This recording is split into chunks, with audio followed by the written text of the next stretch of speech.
राधे राधे। क्या आप जानते हैं सृष्टि की शुरुआत में ब्रह्मा जी ने किन किन पुत्रों को उत्पन्न किया था?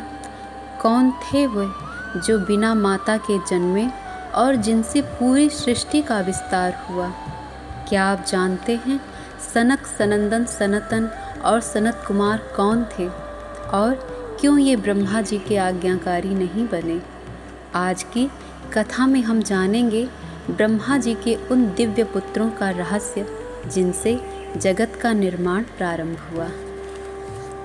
सौति कहते हैं, शौनक जी, तदंतर कुछ कल्प व्यतीत होने पर जब ब्रह्मा जी पुनः सृष्टि कार्य में संलग्न हुए, तब उनके नरद नामक कंठ देश से मरीच आदि मुनियों के साथ वह शाप मुक्त मुनि प्रकट हुए। इसी कारण से उन मुनींद्र की नारद नाम से ख्याति हुई।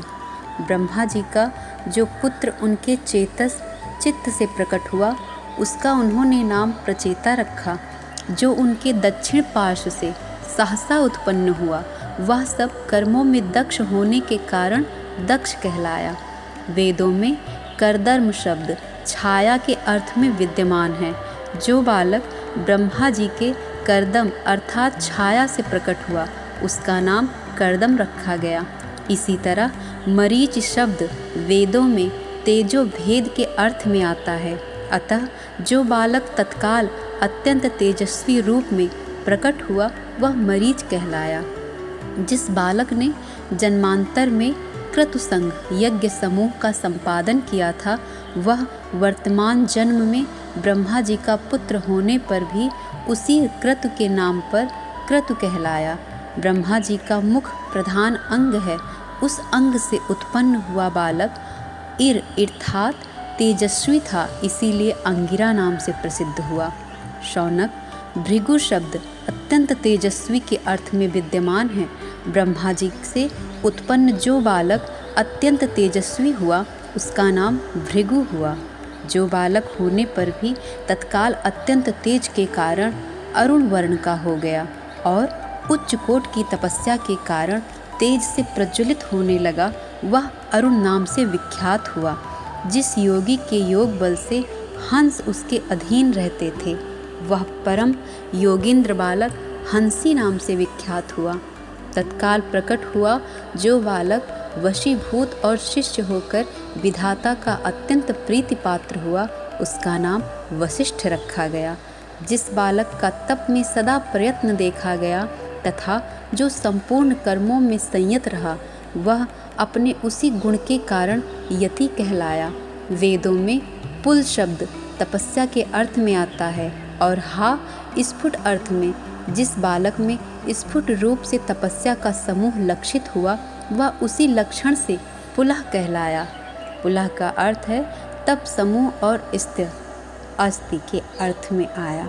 जिसके पूर्व जन्मों के तपः समूह विद्यमान हैं, इसी कारण जो तप संग स्वरूप है, वह इसी व्युत्पत्ति द्वारा पुलत्स के नाम से विख्यात हुआ।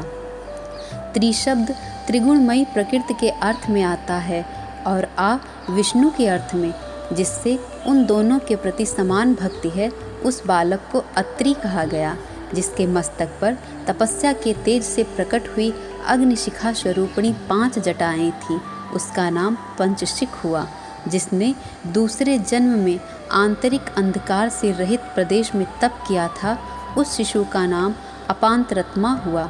जो स्वयं तपस्या करता है और दूसरों को भी उसकी प्राप्ति करा सकता था, तथा जो तपस्या का भार वहन करने में पूर्ण समर्थ था, वह अपनी इस योग्यता के कारण वोढ़ु कहलाया। मुने, जो बालक तपस्या के तेज से सदा दीप्तिमान रहता था तथा तपस्या में जिसके चित्त की स्वाभाविक रुचि थी, वह रुचि नाम से प्रसिद्ध हुआ। जो ब्रह्मा जी के क्रोध के समय 11 की संख्या में प्रकट हुए और रोने लगे, वह रोदन के ही कारण रुद्र कहलाए। सौति फिर बोले, जिनमें सत्वगुण की प्रधानता है, वे भगवान विष्णु पालक हैं।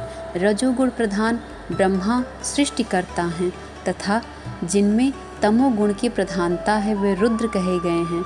उनके वेग को रोकना कठिन है, वे बड़े भयंकर हैं। उन रुद्रों में से एक का नाम कालाग्नि रुद्र है, जो भगवान शंकर के अंश हैं। वही जगत का संहार करने वाले हैं। शुद्ध सत्य स्वरूप जो शिव हैं, वह सत्पुरुषों को कल्याण प्रदान करने वाले हैं। अन्य रुद्र श्री कृष्ण की कला मात्र हैं। केवल भगवान विष्णु और शंकर उन परिपूर्णतम भगवान श्री कृष्ण के दो अंश हैं। वे दोनों ही समान सत्व स्वरूप हैं।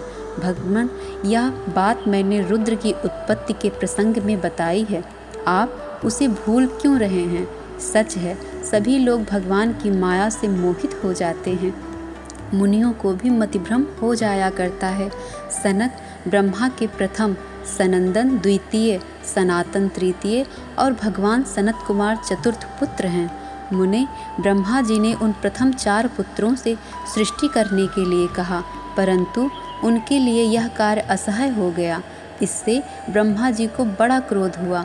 उसी क्रोध से रुद्रों की उत्पत्ति हुई। सनक और सनंदन, ये दोनों शब्द आनंद के वाचक हैं।